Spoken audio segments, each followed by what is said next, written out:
पर बुरे वक्त में खड़ा होना, ये सबसे बड़ी पहचान दादा की थी। आज उनकी प्रतिमा का अनावरण हुआ है।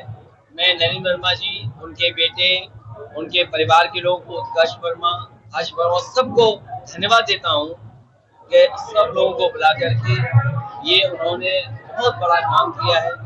आने वाली पीढ़ी को भी यहाँ से, इस संस्था से प्रेरणा मिलती रहेगी। ईडी, सीबीआई, इनकम टैक्स, किस पे छापा पड़ रहा है? जो विपक्षी पार्टियां आज मजबूती से खड़ी है भारतीय जनता पार्टी के खिलाफ, वो दल जो भारतीय जनता पार्टी से मुकाबला कर रहे हैं, उनके नेताओं पर, उनके परिवार के लोगों पर आरोप लगाना और संस्थाओं को भेज देना। आप में से जितने पत्रकार साथी याद कीजिए वो दिन चुनाव से पहले जब एक व्यक्ति के यहाँ छापा पड़ा था और 250 करोड़ रुपया कैश मिला था। उसका झूठा प्रचार ये भारतीय जनता पार्टी ने किया कि समाजवादी पार्टी का इत्र बनाने वाला, परफ्यूम बनाने वाला उद्योगपति के यहाँ 250 करोड़ रुपया निकला। टीवी, अखबारों के माध्यम से समाजवादी पार्टी को बदनाम करने की कोशिश की है। और जब सच्चाई सामने आई तो जिसके यहाँ 250 करोड़ रुपया निकला था वो भारतीय जनता पार्टी का ही निकला नहीं, वो भारतीय जनता पार्टी का ही पैसा था। और उसके बाद कोई भी जगह नहीं छोड़ी जहां छापा ना मारा हो।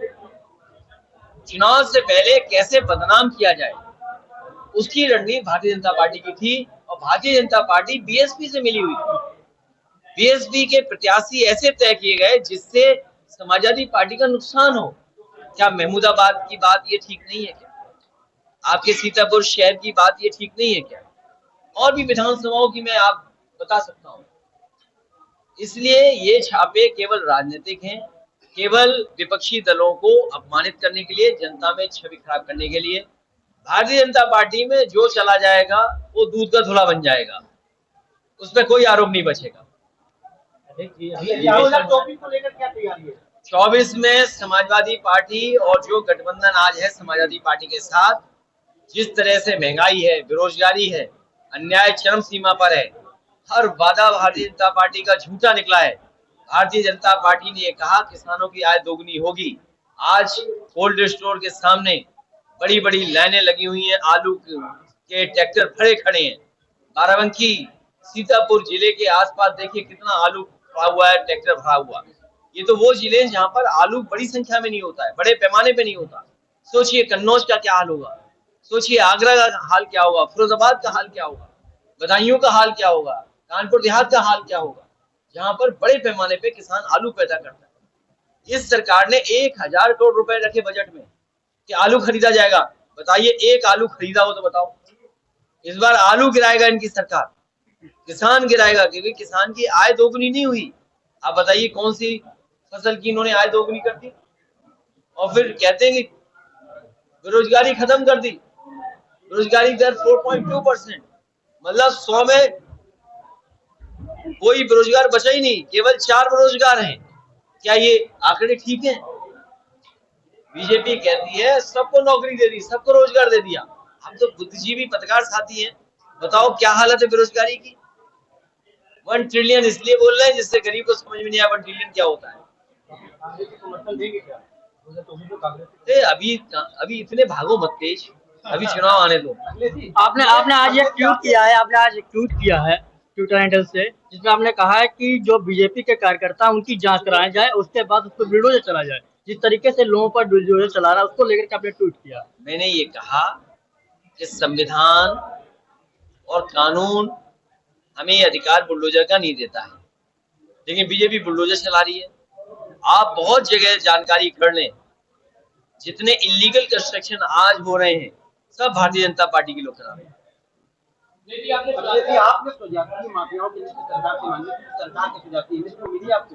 क्योंकि मुख्यमंत्री जी ने अपने केस वापस लिए हैं, उन्होंने डिप्टी सीएम के केस वापस लिए हैं, तो माफियाओं की सूची आई नहीं रही है इसीलिए। और सुनने में आया है कि अभी मुख्यमंत्री जी कहीं गए थे, वहां बड़े पैमाने पर माफियाओं ने स्वागत किया था मुख्यमंत्री जी का।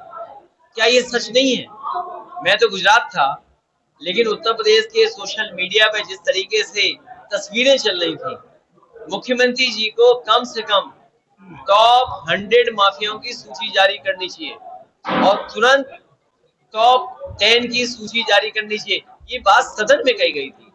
ये बात ऐसी न निकले कि मुख्यमंत्री जी कहें 46 से 56 हो गए। कम से कम इसमें सच बोल दें और टॉप 10, टॉप 100 माफियाओं की सूची जारी कर दें। देखिए, बुलडोजर का दिमाग नहीं है, वो बस चलता जा रहा है। ये संविधान और कानून हमारा अधिकार नहीं देता बुलडोजर चलाने के लिए। तौकीर रजा बताते हैं कि हिंदू राष्ट्र पर विरोध कर रहे हैं, उसके बाद कह रहे हैं कि मुस्लिम राष्ट्र का जो है लोग मांग करने लगेंगे। ये बात मत अध्यक्ष जी, अभी समाजवादी पार्टी का सामान्य कार्यक्रम करने जा रही है, उसको लेकर के क्या दिशा निर्देश दिए जा रहे हैं? समाजवादी पार्टी का कार्यक्रम कलकत्ता में है। हमारी पार्टी के सभी नेता बैठेंगे और अपनी राय देंगे किस तरीके से उत्तर प्रदेश में भारतीय जनता पार्टी का मुकाबला किया जाए। अगर भारतीय जनता पार्टी का ब्लूप्रिंट है 80 लोकसभा जीतने का, तो समाजवादियों का भी ब्लूप्रिंट ये होगा कि 80 लोकसभा कैसे हराएंगे।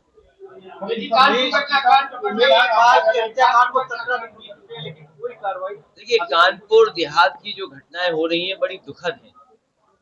याद कीजिए आप, बलवंत सिंह की जान कस्टोडियल डेथ हुई। सरकार ने कहा कि हम करोड़ों रुपए देंगे, पत्नी को सरकारी नौकरी देंगे। वहां के सांसद विधायक करोड़ों रुपए दे रहे थे, न करोड़ रुपए मिले उस परिवार को, न उसकी पत्नी को सरकारी नौकरी मिली।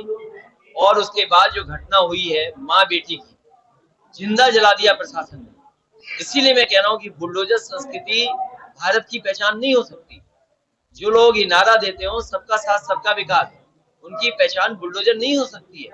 एक माँ बेटी को मार दिया प्रशासन ने, आखिरकार उनको कब न्याय मिलेगा?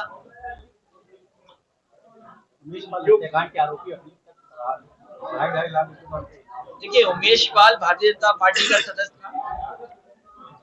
भारतीय जनता पार्टी ने इंटेलिजेंस रिपोर्ट मंगवा करके उसे 2 गनर दिए थे, सिक्योरिटी दी थी। आखिरकार इंटेलिजेंस क्या कर रही थी? और किसी व्यक्ति को अगर सरकार ने ये महसूस किया था कि उसको सुरक्षा की जरूरत है, तो इतना बड़ा फेलियर होना ये, और हमारे 2 जवानों की, गनर्स की जान जाना, इससे ज्यादा दुखद बात नहीं हो सकती। जो लोग जीरो टॉलरेंस की बात कर रहे हैं, बताओ किस तरीके से यहाँ पर खुलेआम हत्याएं हो रही हैं। तौकीर रजा बताते हैं को मिट्टी में मिला रहे हैं। 5 करोड़ उधार हैं, उन्होंने भारतीय जनता पार्टी के मटिया में मिला दी। क्या बोलेंगे हिंदी में कहावत? मटिया मेट कर दिया। जो 5 करोड़ उधार हैं, सुनने में आ रहा है उन्होंने भारतीय जनता पार्टी के मटिया मेट कर दिया। और डायलॉग से कानून व्यवस्था नहीं ठीक होगी। आप डायलॉग दे रहे हैं, ठोक देंगे, मिट्टी में मिला देंगे, इनकाउंटर हो जाएगा। ये लोकतंत्र की भाषा नहीं है। तौकीर रजा का एक बयान आया है जिसमें कहा जा रहा है मुसलमानों को काफी दबाया जा रहा है, मुस्लिम समुदाय को, और उनको आजादी नहीं है। ये केवल एक वर्ग को नहीं, हर वर्ग को भारतीय जनता पार्टी दबा रही है। बहुत भेदभाव है भारतीय जनता पार्टी की सरकार, बड़े पैमाने पे भेदभाव है। जो लोग बाबा साहब भीमराव अम्बेडकर जी के संविधान में न चल रहे हो, वो किसी को न्याय नहीं दे सकते। कहते रहते हैं आ जाइए हम आपको 100 विधायक दे देंगे, तो क्या आप उनको रिझाने की कोशिश करते हैं? ये समाजवादी पार्टी का काम नहीं है। समाजवादी पार्टी का काम ये है कि जो लेकर के आएगा, ऑफर खुला हुआ है।